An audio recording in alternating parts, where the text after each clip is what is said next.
Please stand for the Pledge of Allegiance and remain standing for the singing of the first verse of the national anthem.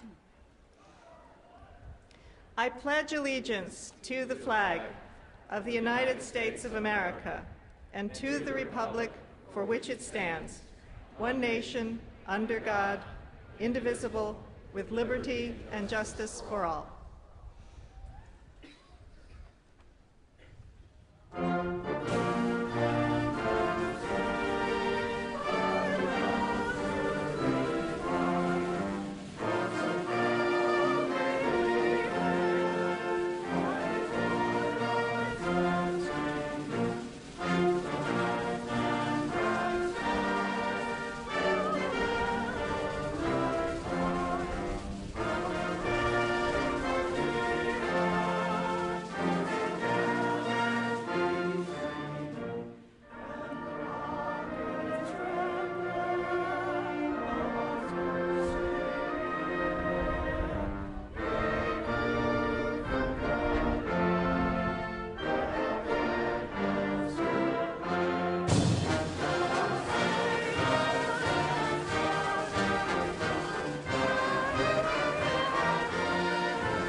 Please be seated.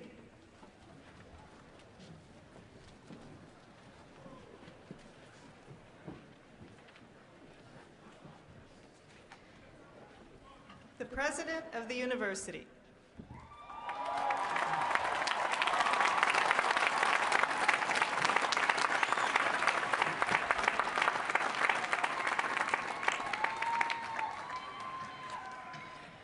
Mr. Rector, members of the Board of Visitors, Governor McDonnell, ladies and gentlemen, welcome. Today marks the end of the 182nd academic session. These exercises are the university's most joyful occasion when we gather to award degrees and to celebrate the achievements of the graduating class. Will you join me in a round of applause for the Fort Lee Army Band under the direction of Chief Warrant Officer William McCullough,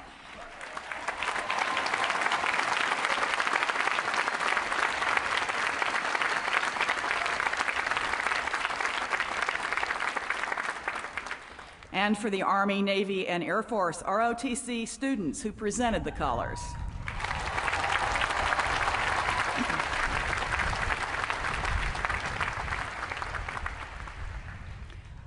I would like to recognize a special guest who is with us today, Michael Strine, who will succeed Leonard Sandridge as the university's Executive Vice President and Chief Operating Officer this summer. Let me take this opportunity also to recognize the extraordinary contributions Leonard Sandridge has made to the university during his 44 years of service.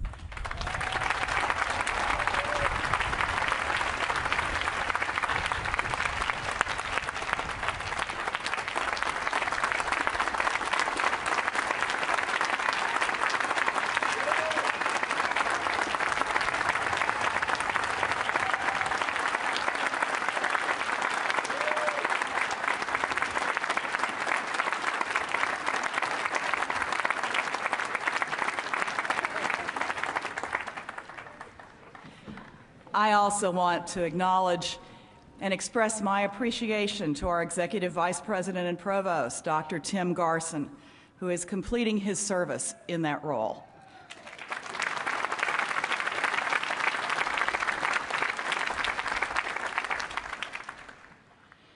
Today's ceremony is a celebration of shared accomplishments, a recognition of the efforts of families as well as students.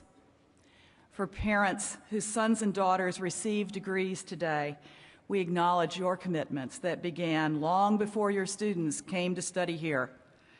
Our admiration for families extends to grandparents, aunts, uncles, and friends who have supported, nurtured, and encouraged these men and women in their academic careers. I also recognize our students' spouses and children who made sacrifices and offered encouragement to make this day possible.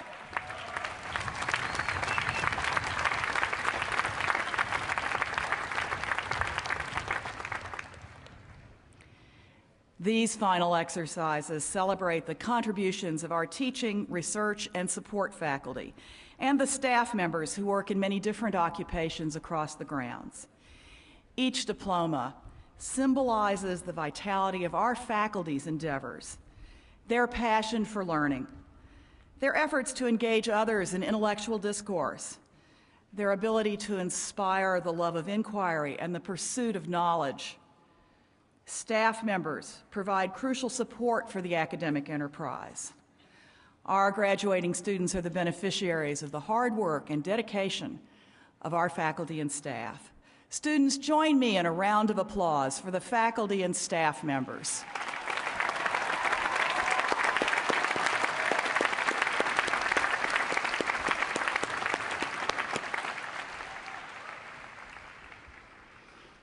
Of course, the greatest accomplishment belongs to those of you who take your degrees today. You have earned your degrees at a university that stands as a national and global emblem of excellence in public education.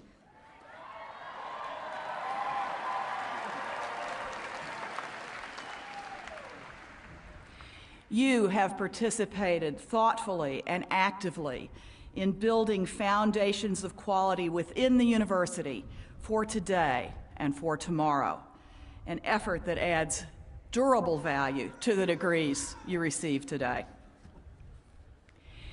You have reasoned and pursued inquiry with fellow students who are gifted and principled. You have committed yourself to values that define this university: honor, service, leadership, accountability for yourself and your peers. You have lived what you have learned. Today, you receive your diplomas. Tomorrow, the knowledge and habits of mind that you acquired here become tools for understanding the world to which you go. To each of you, I offer the faculty's and my own congratulations and my best wishes for your continued success.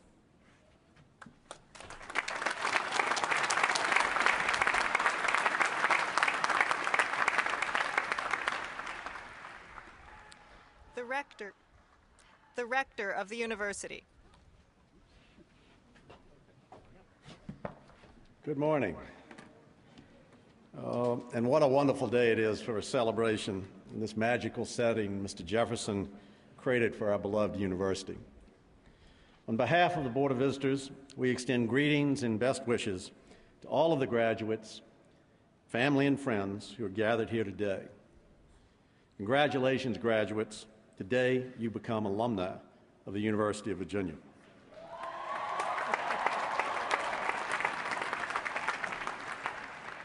This is both a privilege and a responsibility. Privilege in the sense that each of you, extraordinarily qualified before you enrolled, has had the opportunity to explore new learning, scholarship, and skill attainment, and to consider elements of character, values, and citizenship not available in many educational experiences. In addition to our loyal and gifted faculty who provide academic excellence in teaching, learning, and research, you have been exposed to the other fundamental principles on which this university was established: honor, integrity, civility, service to others, common good, responsible citizenship, open and robust inquiry, student self-governance, and leadership development. These are distinguishing characteristics of our university.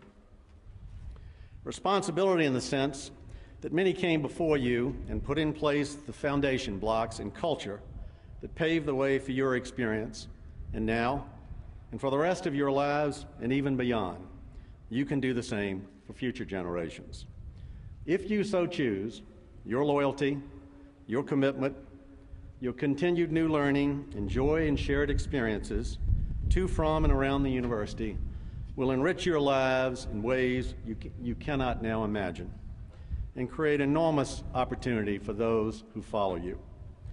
All of us assembled here today are proud of your achievements and hopeful for your future efforts on behalf of our university, our Commonwealth, our country, and the world.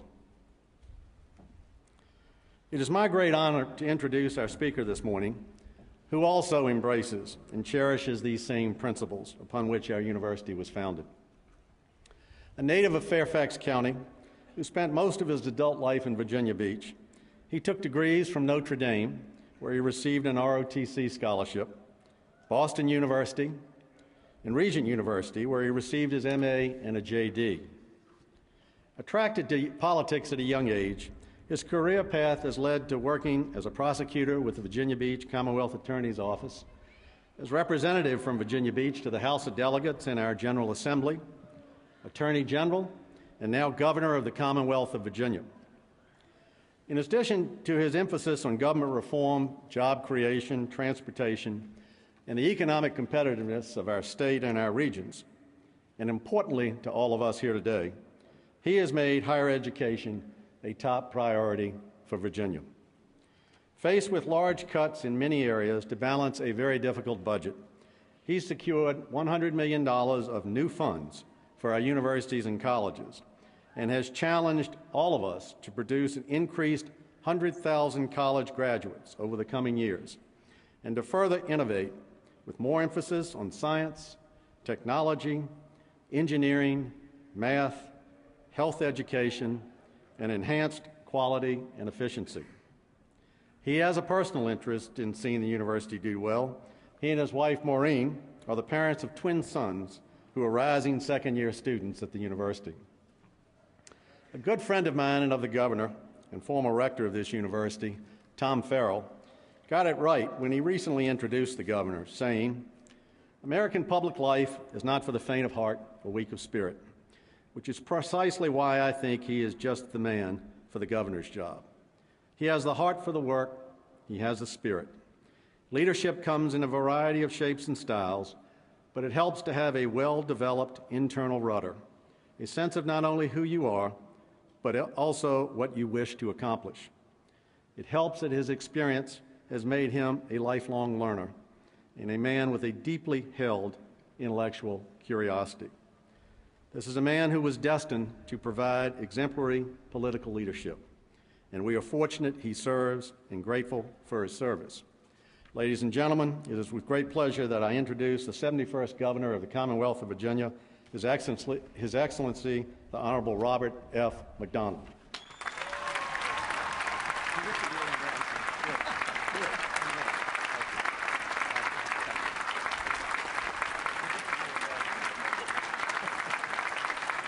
Thank you. Thank you. Thank you, Rector Wynn. And it is great to be on the grounds of the university here this morning. I want to say congratulations, first of all, to this outstanding class of 2011 here at the University of Virginia. And while I'm at it, congratulations to the great UVA men's lacrosse team on their way to the Final Four again.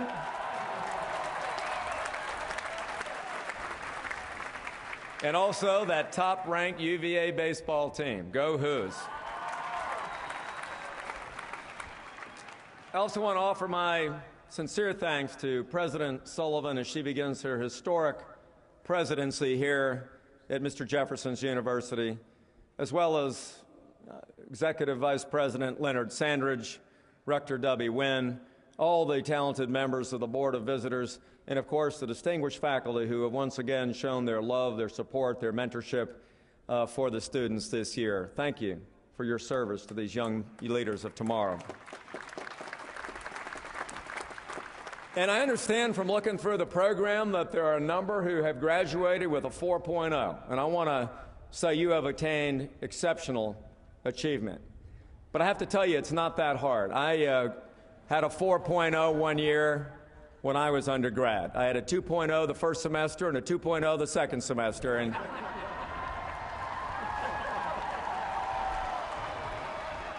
And it wasn't that hard. I am here, as Rector Wynn said, not only as governor of Virginia, which is an immense privilege, but also as a Wahoo father who looks forward in May of 2014 to be sitting in these seats with other parents watching my twin boys walk across the stage as well. To the parents, the grandparents, the spouses, the children, and the families that are here today, I want to say thank you for your immense love and support for your graduates today. Parents, congratulations on the pay raise that you get today.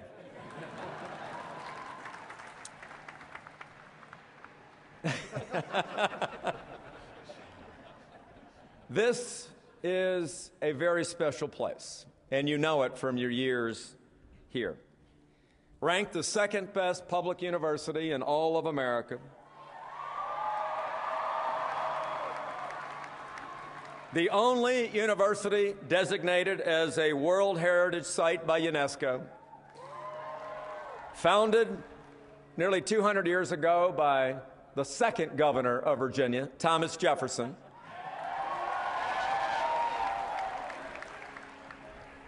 on land owned by the seventh governor of Virginia, James Monroe. This is a special place. It is the first university in America to offer diverse majors in things like astronomy and architecture, botany, political science.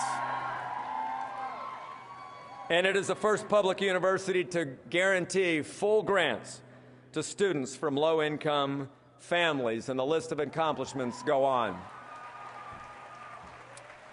Today, as you depart the grounds, I want to leave with you a few simple ideas about how to live your life. Now, let me just say this. Mercifully, no good speech needs to be long.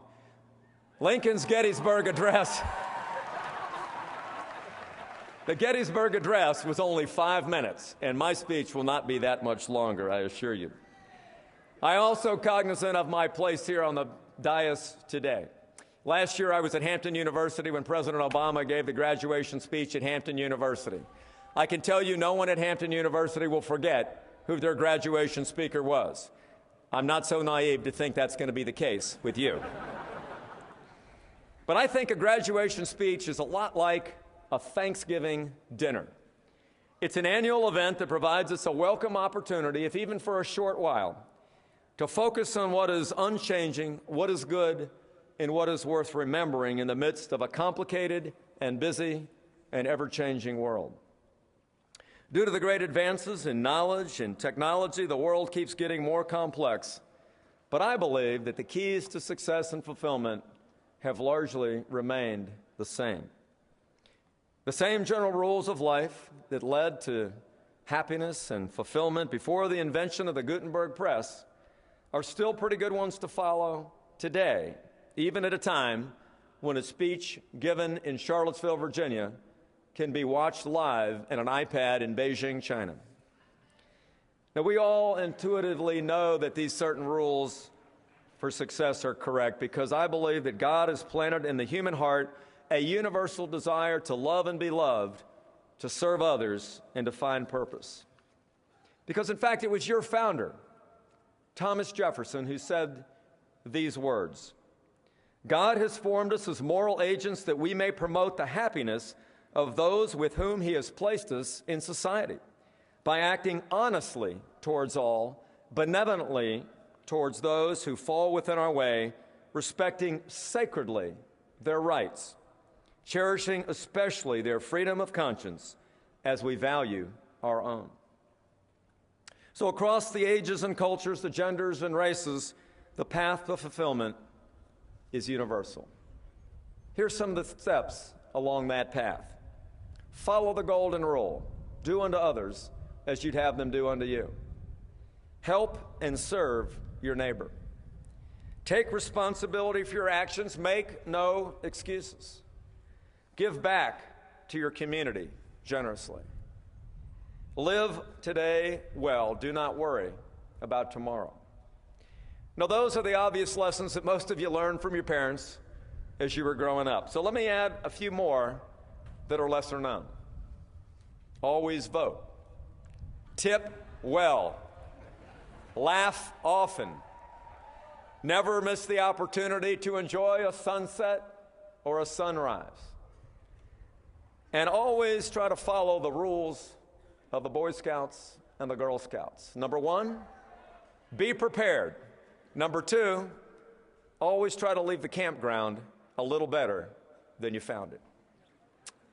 So to sum it up, I would tell you this. If you work hard, if you dream big, if you be honest, if you love your neighbor, if you pursue opportunity, you can still be anything you want to be in the United States of America.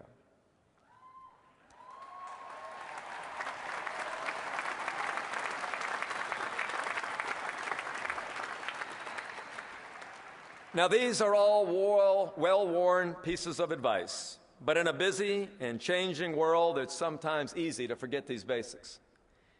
So I'll tell you through my own experience, 35 years since I sat in your seat, if you keep these very simple rules in your heart and practice them even when you are stressed and worn out and generally annoyed at the world, I can tell you that your life will go well. And I want to add to you two more ideas that I think are worth considering, ones that I try to follow as your governor. Number one, practice civility. Number two, avoid cynicism. Let me talk to you about those. I'm blessed to have a career in politics and in government. But sometimes it seems that government officials possess all of the etiquette of professional wrestlers. Somewhere along the line, we occasionally forget some things. Democrats, Republicans, office holders, journalists, activists, and others in the body politic. We sometimes forget why we do what we do. We get so invested in winning the next battle or winning the next campaign that we do not put enough focus on governing and on serving. You turn on MSNBC, Fox, CNN any day of the week, any minute of the day, which you can do now, and you'll see the ubiquitous talking heads from opposing sides screaming over one another about every little point of policy. It's no wonder that some in your generation become apathetic towards politics and government. But I say to you, it does not need to be that way. Now, as a Republican, I believe very deeply in the conservative principles of my party, and I'll fight for them. And I know that my friends in the Democratic Party believe just as strongly in their principles and will fight for them. And I would like to say, while it doesn't get a lot of coverage or attention, the fact of the matter is that there are very good people in all parties in government that are constantly trying to do the right thing. So I think we should agree as you leave here today on a couple things. One, neither political party has a monopoly on virtue or patriotism. Neither political party owns the American flag, and neither political party cares more about America than the other.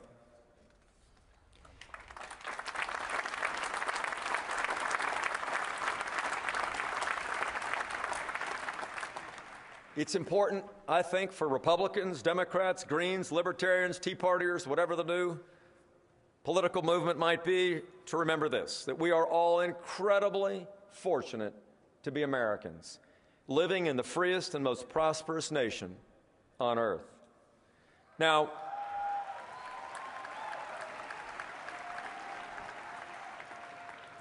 you know, we remember that in a profound way when we have a military victory or when our nation is attacked. But we shouldn't need a special occasion to remember our common bounds as free people in America. In fact, we should celebrate them every day.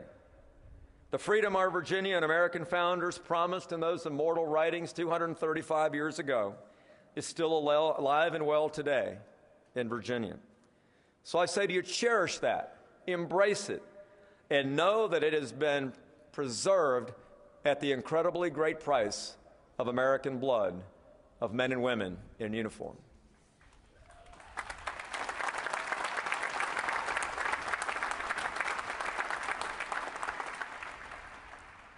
We certainly aren't going to get through the tremendous fiscal and international problems which face our nation today if we can't first agree that we're all on the same American team.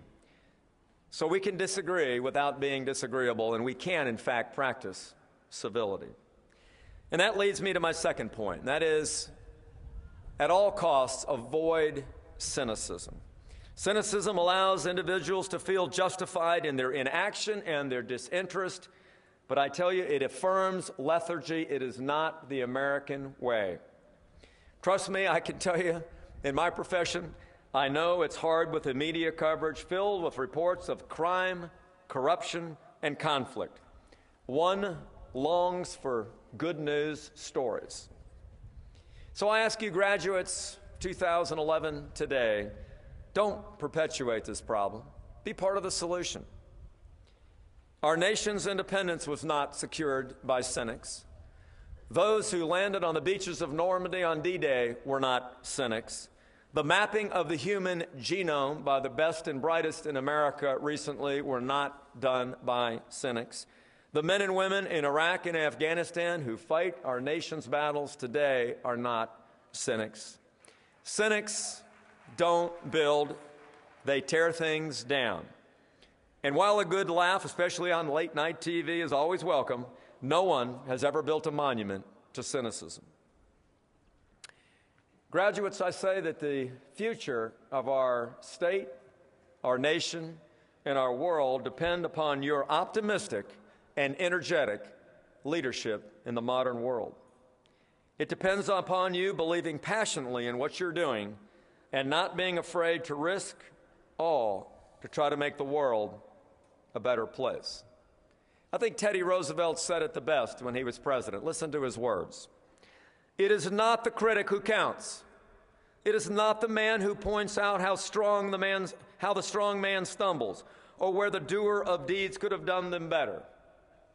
The credit belongs to the man who is actually in the arena, whose face is marred by dust and sweat and blood, who at best knows in the end the triumph of high achievement, and who at the worst, if he fails, at least fails daring greatly, so that his place shall never be with those cold and timid souls who know neither victory nor defeat.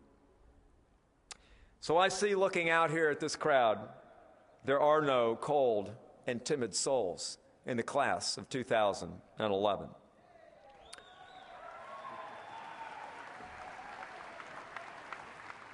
As graduates of this great university, the university, you are prepared by this board, by this set of officers, by these faculty, to do great things. So I say to you, do them.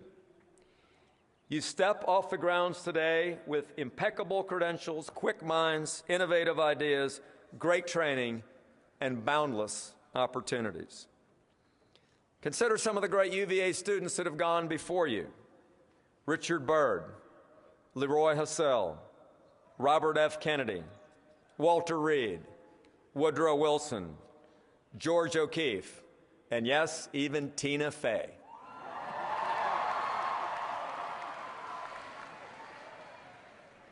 And now, come all of you. You walk out into a nation where the American dream is still very much alive, with a passion for truth and freedom still burn brightly. Consider your founder's words when he founded this university. He said this institution will be based upon the illimitable freedom of the human mind. For here we are not afraid to follow truth wherever it may lead. So graduates, believe that you can make your mark in society. Be a problem solver, not a complainer. Light a candle, don't curse the darkness. Use your unique, God-given talents to serve other people. Work at a Boys and Girls Club. Work at a homeless shelter. Volunteer at your local food bank. But stay involved. Democracy is not a spectator sport. The price that's been paid is far too high. And so now, as I conclude and don my hat once again as governor of Virginia, and I ask you this, I know there are many opportunities that all of you will have as graduates of the University of Virginia. But I say this, if you're going to create something, please create it in Virginia.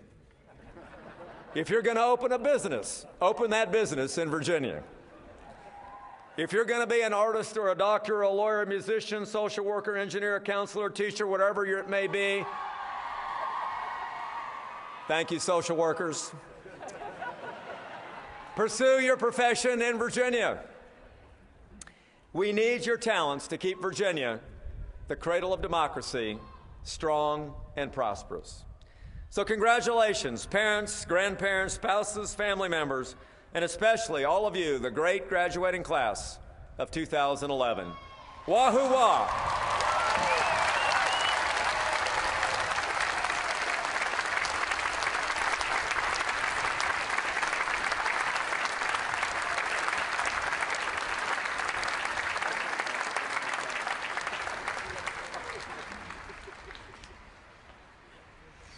The Chair of the University of Virginia Alumni Association Board of Managers. Not only do I have to follow the governor, I see on the program that I am the final speaker standing between you and your degrees. So, Rector Wynn and the Board of Visitors, President Sullivan, Governor McDonnell, distinguished guests, and especially the class of 2011. As chairman of the U.Va Alumni Association, and on behalf of our 200,000 alumni all over the world, I congratulate you and welcome you into our ranks. We are a privileged alumni in that we have shared the experience of spending time on these glorious grounds. We have been fortunate to pursue our academic endeavors in Mr. Jefferson's community of honor and self-governance. The class of 2011 is very special. Your achievements are notable. As you leave to seek your varied pursuits, we wish you all the best of good fortune. Your fellow alumni await your arrival in the 130 countries and 50 states where we reside. For over 170 years, the UVA Alumni Association has been here to serve you and to maintain your connection to this hallowed place. I encourage you to come back for reunions with your classmates and to take advantage of the many programs available to you at Alumni Hall. And now, as you leave Mr. Jefferson's grounds, wherever life takes you, whatever language you may speak, always remember and cherish those immortal words, wahoo wah. Thank you.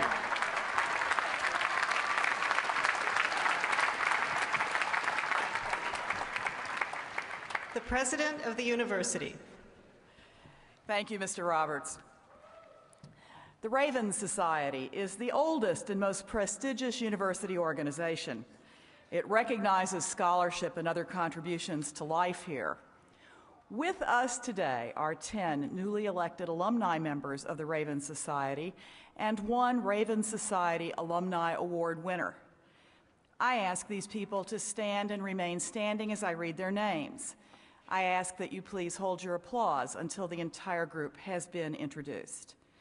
The newly elected members are Paul Barkley, Mary Scott Birdsall, Dabney Carr, Vincent Durr, Helen Dragas, John Morse, Sharon Owlett, Joanne Peach, Alan Ryder, and William Tyson.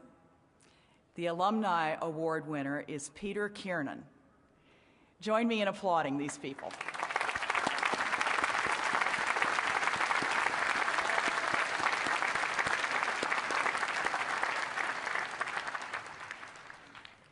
Thank you for your many contributions to the university. Now I would like to share a few general observations about the class of 2011, their achievements as students, and their aspirations as they prepare to leave here. Our fundamental purpose at this university is to equip young men and women with a broad range of useful knowledge so they can use this knowledge to sustain democracy and promote the public good.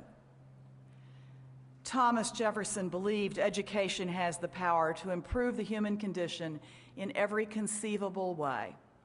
He wrote, "I look to the diffusion of light and education as the resource to be relied on for ameliorating the condition, promoting the virtue, and advancing the happiness of man." The students here today have engaged in a sustained program of rigorous study, and now they will take the knowledge they have acquired and put it to good use in the world. Unique qualities characterize the student experience at this university. This academical village symbolizes a distinctive approach to teaching and learning, one in which students and faculty live and work side by side in the shared pursuit of knowledge. By Jefferson's design, the first floors of the pavilions were the original classrooms, and the professors lived on the second floors. Walkways between the pavilions at the second-story level permitted the professor of one field to stroll over for a conversation with a neighboring professor from another field. These walkways, too, are symbolic. They represent an approach to cross-disciplinary collaboration that defines how faculty and students share knowledge and conduct research. We know that today's and tomorrow's great discoveries will emerge, not just in single isolated fields of study, but also at the nexus of disciplines. Our students will make some of these discoveries, so we encourage them to study broadly, to explore every nook and cranny of our curriculum, and to draw connections, often unexpected connections, between disciplines. Many students in the class of 2011 have done exactly that. As examples, I will share some stories of individual students who acquired a broad range of knowledge in various disciplines while creating unexpected connections, and who are discovering new ways to apply their learning to their own aspirations. Elliot Burris is a music major from Midlothian, Virginia. During his years as a student here, he took classes in math, sociology, Tibetan Buddhism, African drumming, and many other areas of study. During his third year, he began to study accounting and economics, and he became enchanted with the field of finance. During summers, he watched videos of business lectures and followed the related course readings. Along the way, Elliot discovered commonalities between music and finance. It became apparent to him that both fields require you to innovate and to find a unique voice to express your passion. After graduation, Elliot will take his music degree to Wall Street, where he will work as a commodities trader for Morgan Stanley.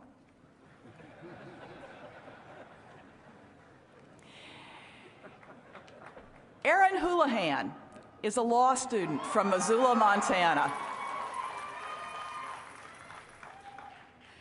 She majored in theater for 2 years at New York University before transferring to U.Va, where she studied psychology, philosophy of law, and juvenile justice. After graduating, she worked for Teach for America in Los Angeles and later taught English as a second language in Istanbul. After her first year in law school here, Erin began working at the Institute for International Law and Human Rights in Washington, D.C., where she examined draft Iraqi laws and researched best practices for structuring government policies. As a fellow at the Institute, Erin has traveled to Iraq 4 times in the past year to advise Iraqi officials on issues such as women's rights and minority rights. After graduation, Aaron will study for the bar and begin a state court clerkship in August.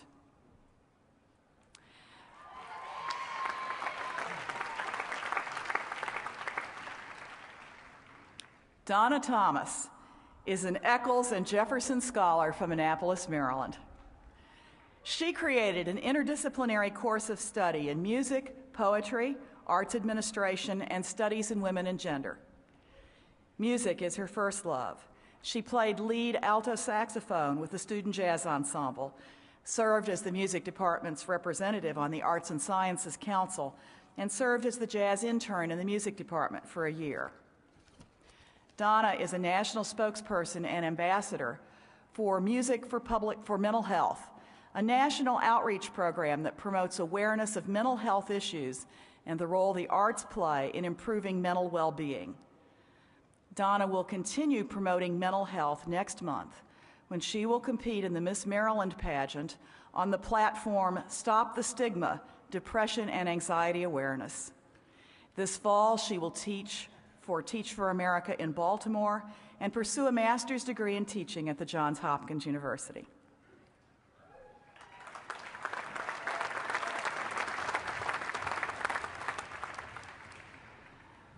Mike Goddard, a native of St. Petersburg, Florida, followed a circuitous path to college. Since high school, Mike has worked as a wilderness expedition leader in New England, an outdoor science teacher in California, and most recently a bus driver and operations manager in UVA's Department of Parking and Transportation. Mike began driving buses for the university in 1999 and took courses at Piedmont, Virginia Community College. In 2004, he started taking classes at UVA with support from the university's Employee Education Benefit. He started off studying anthropology, and by 2006, he was taking classes in the School of Architecture. In 2009, with support from Access UVA, he entered the school full-time. He worked on the EcoMod project, a partnership between the School of Architecture and the School of Engineering and Applied Science, in which students and faculty build prefabricated affordable housing using sustainable design criteria. This summer, Mike will travel with a Jefferson Public Citizens team to Jamaica to build kitchen and bathroom additions to small wood frame houses. This fall, he will return to the School of Architecture to begin graduate studies. Today, at age 34, Mike receives his undergraduate degree in architecture.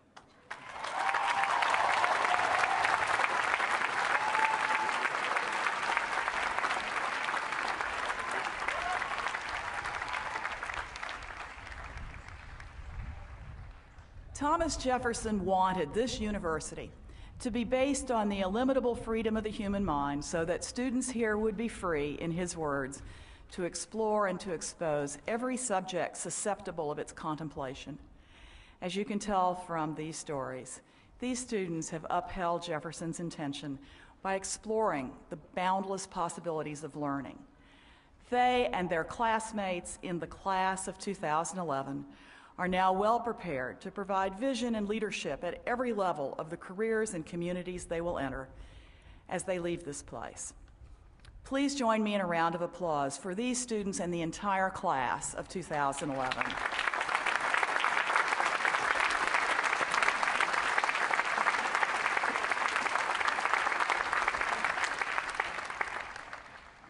All of today's degree candidates are listed in your program, including those who completed the requirements for their degrees in December or last August.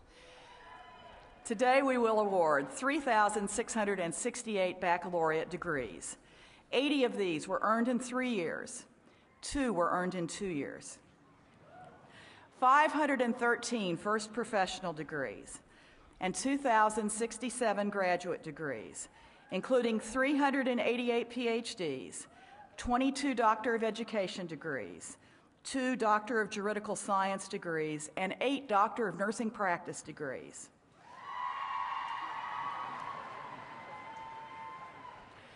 Some 714 of today's graduates are international students.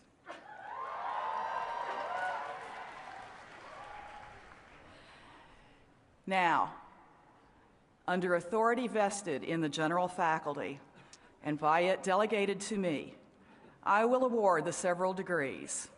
The deans of the university will present the candidates for degrees. Immediately after these exercises, diplomas will be presented at several different locations on the grounds. These locations are listed on the last page of the finals program.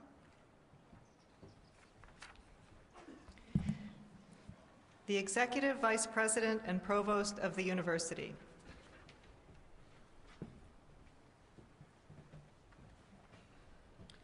The Vice President and Dean of the School of Medicine.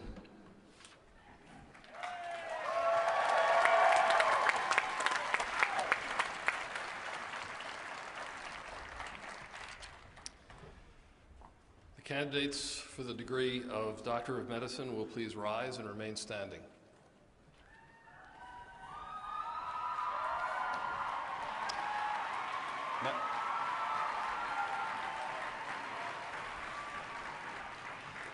Madam President, as Vice President and Dean of the School of Medicine, I have the honor to present these candidates who will fulfill the requirements for the degree of Doctor of Medicine. I confer upon you the degree of Doctor of Medicine with all the rights and privileges thereunto belonging. I entreat you to use your training to heal the sick, sustain the well, and protect the welfare of the young, the old, and all who seek your care and counsel. The Doctors of Medicine will please be seated.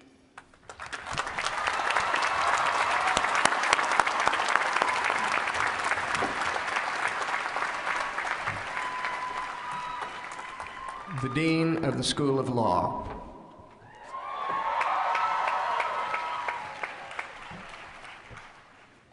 The candidate for the degree of Doctor of Juridical Science will please rise and remain standing. Madam President, as Dean of the School of Law, I have the honor to present this candidate who has fulfilled the requirements for the degree of Doctor of Juridical Science. I confer upon you the degree of Doctor of Juridical Science with all the rights and privileges thereunto belonging, and I congratulate you on the completion of the highest degree that can be earned in the study of law.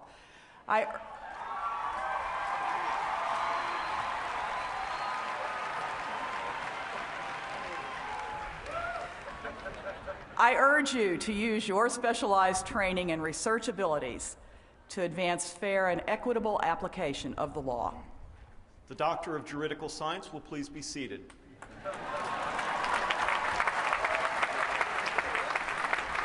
The candidates for the degree of Master of Laws will please rise and remain standing. Madam President, I have the honor to present these candidates who have fulfilled the requirements for the degree of Master of Laws. I confer upon you the degree of Master of Laws with all the rights and privileges thereunto belonging, and urge you to use your advanced knowledge of the law in pursuit of justice and the betterment of humankind. The Masters of Laws will please be seated.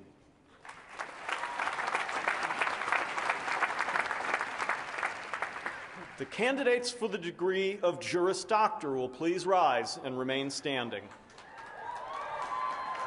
Madam President, I have the honor to present these candidates who have fulfilled the requirements for the degree of Juris Doctor. I confer upon you the degree of Juris Doctor with all the rights and privileges thereunto belonging, and I exhort you to preserve individual liberties, freedom, and justice through the process of law. The Juris Doctors will please be seated.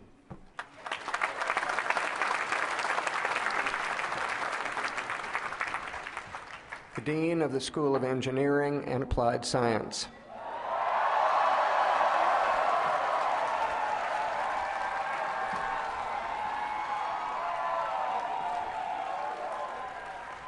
The candidates for the degree of Doctor of Philosophy in Engineering and Applied Science will please rise and remain standing.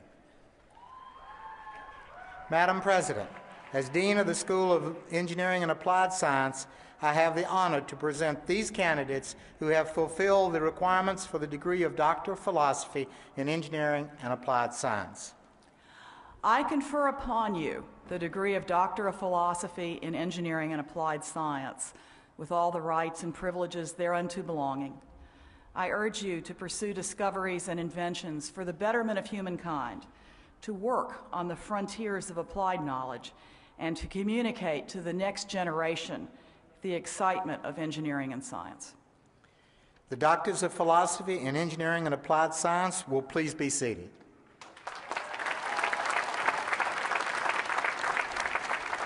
The candidates for master's degrees in Engineering and Applied Science will please rise and remain standing. Madam President, I have the honor to present these candidates who have fulfilled the requirements for the master's degrees in Engineering and Applied Science. I confer upon you the master's degree in Engineering and Applied Science, with all the rights and privileges thereunto belonging, and urge you to pursue rigorous research that advances modern technology and sustains human life. The Masters of Engineering and Applied Science will please be seated.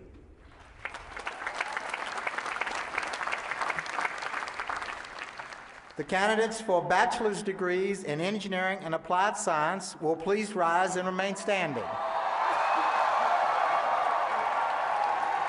Madam President, I have the honor to present these candidates who have fulfilled the requirements for bachelor's degrees in Engineering and Applied Science.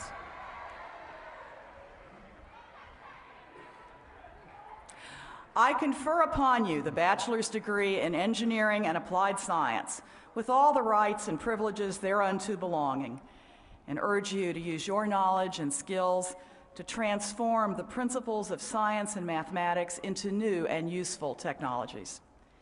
The bachelors in Engineering and Applied Science will please be seated.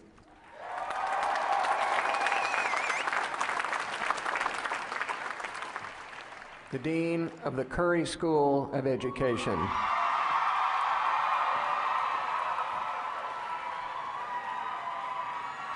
The candidates for the degrees of Doctor of Philosophy in Education, Doctor of Education, or Education Specialist will please rise and remain standing. Madam President, as Dean of the Curry School of Education, I have the honor to present these candidates who have fulfilled the requirements for the degrees of Doctor of Philosophy in Education, Doctor of Education, or Education Specialist. I confer upon you the degree of Doctor of Philosophy in Education, Doctor of Education, or Education Specialist, with all the rights and privileges thereunto belonging, and I urge you to pursue research that will support teachers' work and advance student learning in the nation's schools and colleges. The Doctors of Philosophy in Education, Doctors of Education, and Education Specialists will please be seated. The candidates for the degree of Master of Education will please rise and remain standing. Madam President, I have the honor to present these candidates who have fulfilled the requirements for the degree of Master of Education. I confer upon you the degree of Master of Education, with all the rights and privileges thereunto belonging, and urge you to be creative in stimulating learning and in conveying to your students the responsibilities that belong to educated citizens in a free nation. The Masters of Education will please be seated. The candidates for the degree of Master of Teaching will please rise and remain standing. Madam President, I have the honor to present these candidates who have fulfilled the requirements for the degree of Master of Teaching.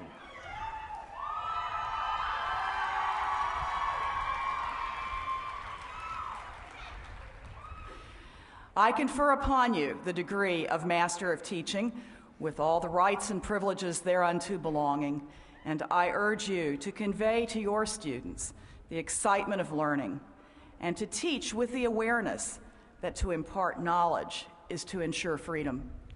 The Masters of Teaching will please be seated. The candidates for the degree of Bachelor of Science in Education will please rise and remain standing.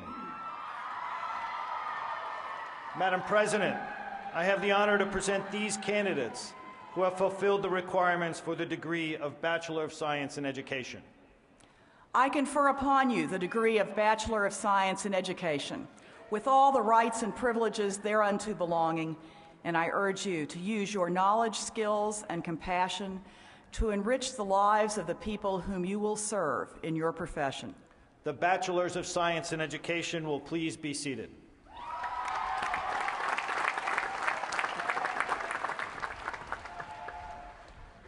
The Dean of the Darden Graduate School of Business Administration.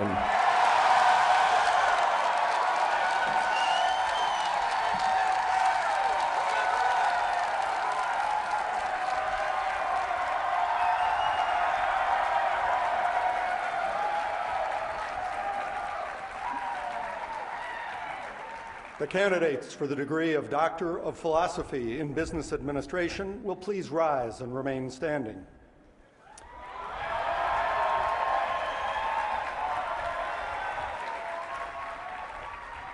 Madam President, as Dean of the Darden Graduate School of Business Administration, I have the honor to present these candidates who have fulfilled the requirements for the degree of Doctor of Philosophy in Business Administration. I confer upon you the degree of Doctor of Philosophy in Business Administration, with all the rights and privileges thereunto belonging. I urge you to use your knowledge and research skills to promote innovation, progress, and equity in business administration. The Doctors of Philosophy in Business Administration will please be seated.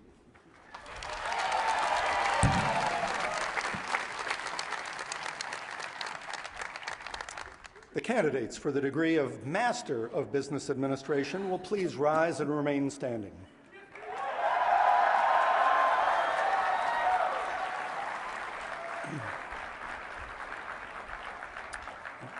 Madam President, I have the honor to present these candidates who have fulfilled the requirements for the degree of Master in Business Administration. I confer upon you the degree of Master of Business Administration, with all the rights and privileges thereunto belonging, and challenge you to bring innovation, the entrepreneurial spirit, and ethical integrity to your leadership in practical affairs in the nation and in the world. The Masters of Business Administration will please be seated.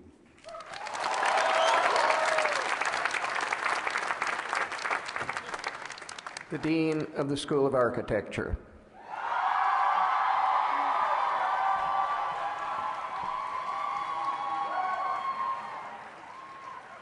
The candidates for the degree of Master of Architectural History, Architecture, Landscape Architecture, or Urban and Environmental Planning will please rise and remain standing.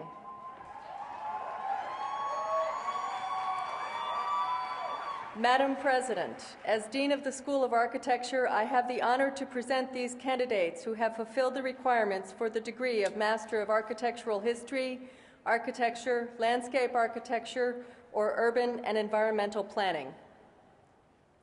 I confer upon you the appropriate master's degree of Architectural History, Architecture, Landscape Architecture, or Urban and Environmental Planning, with all the rights and privileges thereunto belonging. I commend your mastery of these complex professions and urge you to shape rich and humane environments that acknowledge the heritage of the past while anticipating the needs of the future. The Masters of Architectural History, Architecture, Landscape Architecture, and Urban Environmental Planning will please be seated.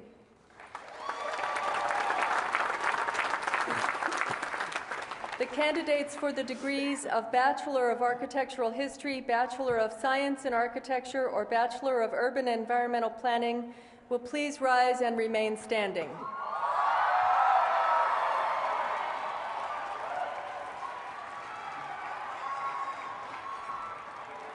Madam President, I have the honor to present these candidates who have fulfilled the requirements for the degree of Bachelor of Architectural History, Bachelor of Science in Architecture, or Bachelor of Urban and Environmental Planning. I confer upon you the appropriate bachelor's degree of architectural history, of architecture, or of urban and environmental planning, with all the rights and privileges thereunto belonging. I urge you to use your knowledge to preserve and shape environments that inform and magnify the quality of life itself. The Bachelors of Architectural History, Bachelors of Science in Architecture, and the Bachelors of Urban and Environmental Planning will please be seated.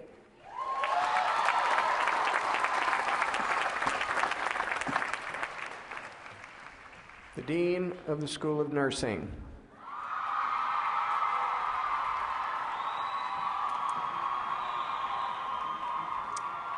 The candidates for the degree of Doctor of Nursing Practice will please rise and remain standing. Madam President, as Dean of the School of Nursing, I have the honor to present these candidates who have fulfilled the requirements for the degree of Doctor of Nursing Practice. I confer upon you the degree of Doctor of Nursing Practice with all the rights and privileges thereunto belonging, and I urge you to apply your specialized knowledge and abilities to the work of enhancing the profession of nursing as you enter practice or as you teach aspiring nurses. The Doctors of Nursing Practice will please be seated. The candidates for the degree of Master of Science in Nursing will please rise and remain standing. Madam President, I have the honor to present these candidates who have fulfilled the requirements for the degree of Master of Science in Nursing. I confer upon you the degree of Master of Science in Nursing with all the rights and privileges thereunto belonging, and I urge you to use your advanced knowledge and skills to promote the health and well-being of the individuals, families, and communities you serve. The Masters of Science in Nursing will please be seated.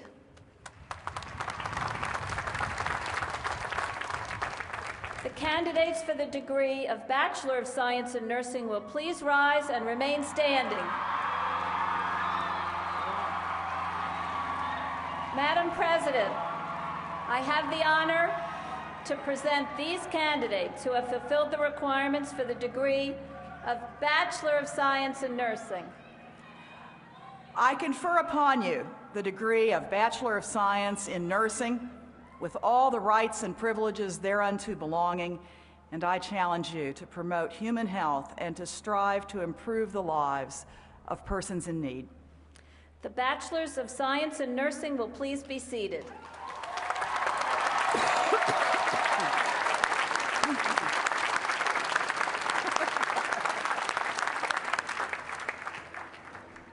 The Dean of the McIntire School of Commerce.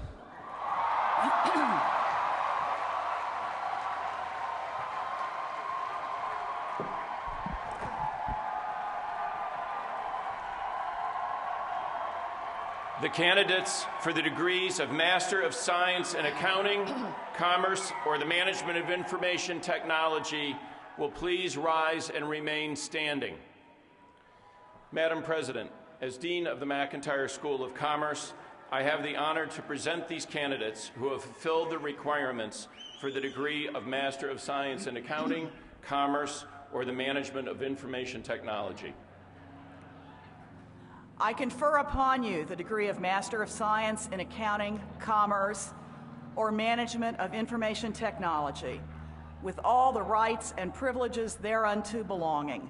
I urge you to pursue ethical conduct in business affairs, especially those involving management of assets, to sustain professional competence, and to accept responsibility for corporate prosperity.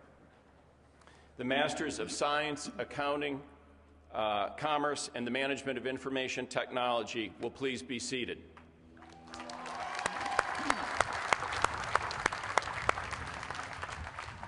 The candidates for the degree of Bachelor of Science in Commerce will please rise and remain standing.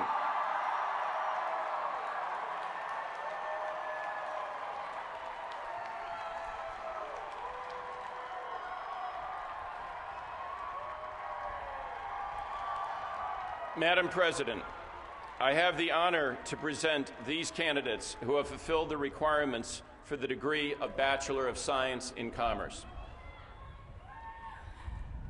I confer upon you the degree of Bachelor of Science in Commerce, with all the rights and privileges thereunto belonging.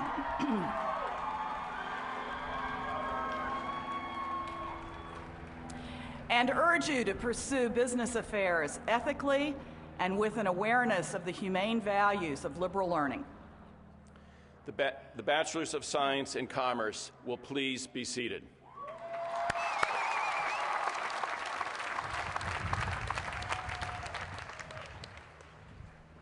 The Dean of the School of Continuing and Professional Studies.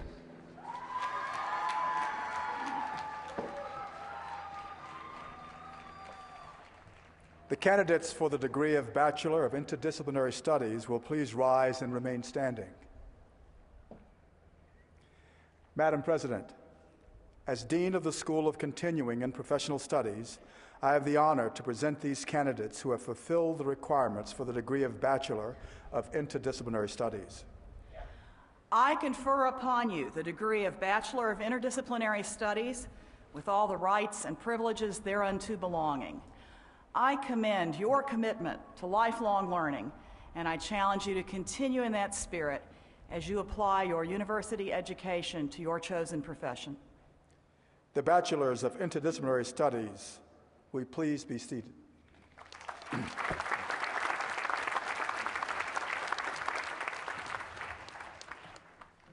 The Dean of the Frank Batten School of Leadership and Public Policy.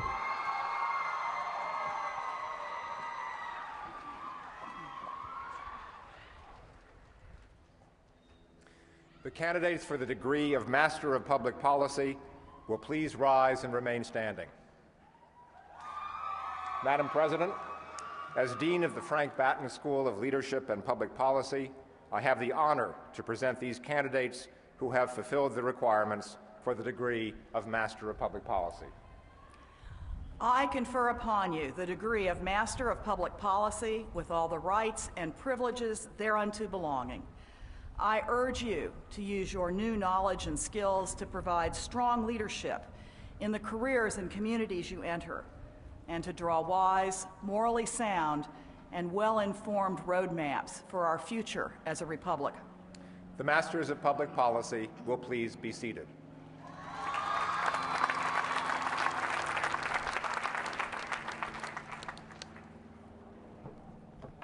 The Dean of the College and Graduate School of Arts and Sciences.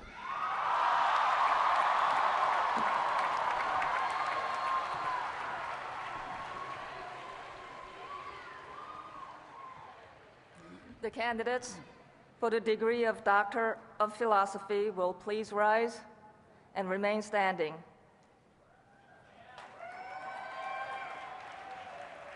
Madam President, as Dean of the College and Graduate School of Arts and Sciences, I have the honor to present these candidates who have fulfilled the requirements for the degree of Doctor of Philosophy. They include candidates in architecture, medicine, and nursing.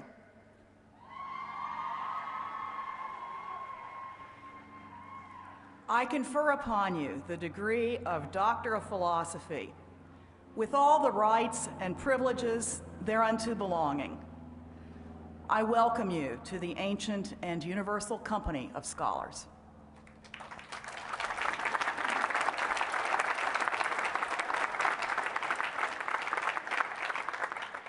The Doctors of Philosophy will please be seated.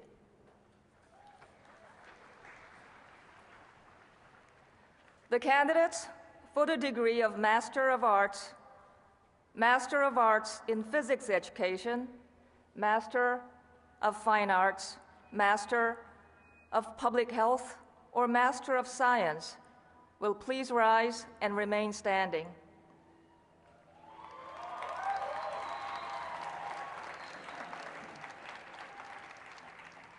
Madam President, I have the honor to present these candidates who have fulfilled the requirements for the degree of Master of Arts in Physics Education, Master of Fine Arts, Master of Public Health, or Master of Science. I confer upon you the degree of Master of Arts in Physics Education, Master of Fine Arts, Master of Public Health, or Master of Science, with all the rights and privileges thereunto belonging. I urge you to apply the knowledge you have gained in ways that advance social good and humane values. The Masters of Arts, the Masters of Arts in Physics Education, the Masters of Fine Arts, the Masters of Public Health, and the Masters of Science will please be seated.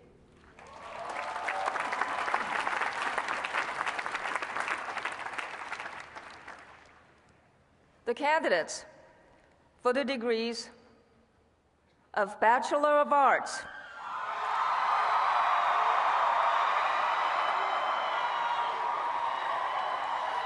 and Bachelor of Science in the College of Arts and Sciences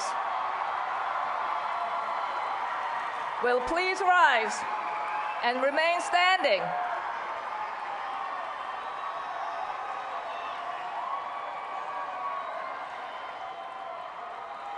Madam President, I have the honor to present these candidates who have fulfilled the requirements for the degree of Bachelor of Arts or Bachelor of Science in Arts and Sciences. I confer upon you the degree of Bachelor of Arts or Bachelor of Science, with all the rights and privileges thereunto belonging.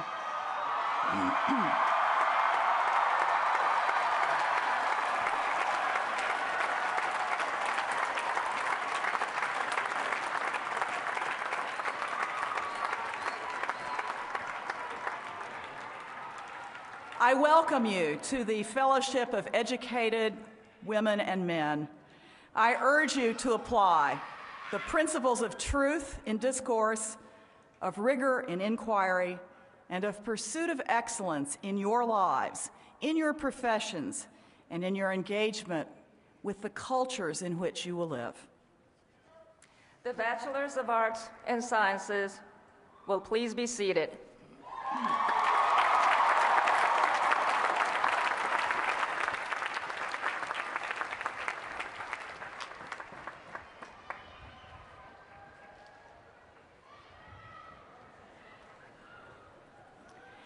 Each graduate receives this morning a booklet of Thomas Jefferson's writings about the three creations for which he wanted to be remembered: Virginia's bill for establishing religious freedom, the Declaration of Independence of the United States of America, and the University of Virginia. A gift from the Alumni Association, this booklet is meant to be a keepsake of this day and a memento of these years when you have been engaged with the mind and soul of a complex genius, one who believed that education improves lives and informs character, and that personal freedom is education's natural consequence. In the course of your lives, you will surely belong to other cultures and communities. Each will have its own values and its own customs. My wish for you is that you may take with you, as you leave here, many of the values that have distinguished you as students in this community of learners. Work as educated citizens to protect individual freedom, your own, and the freedom of those who depend on you. Contribute to the work that is essential to sustaining a democracy. Learn and apply the principles that have made the rule of law fundamental to our republic. Most of us experience times in our lives when it is easier and in fact seems prudent to follow the path of self-interest, to keep quiet when truth is obscured, to avoid participating in the fray.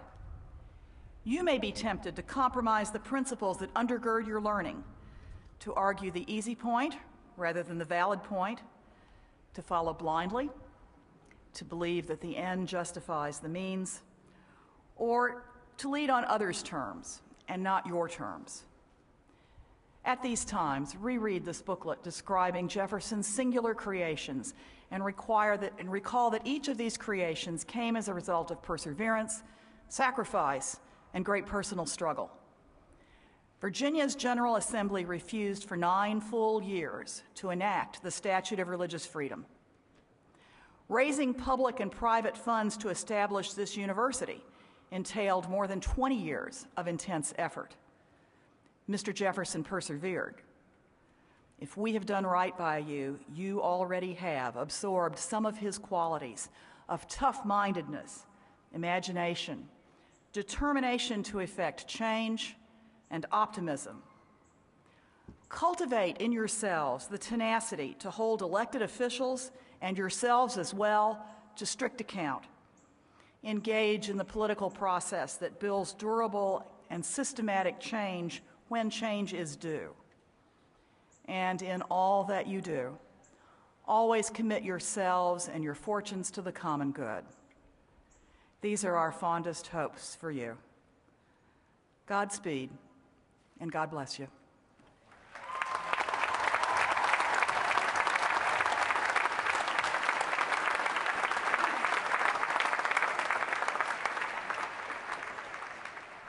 Graduates, please stand for the singing of the Good Old Song.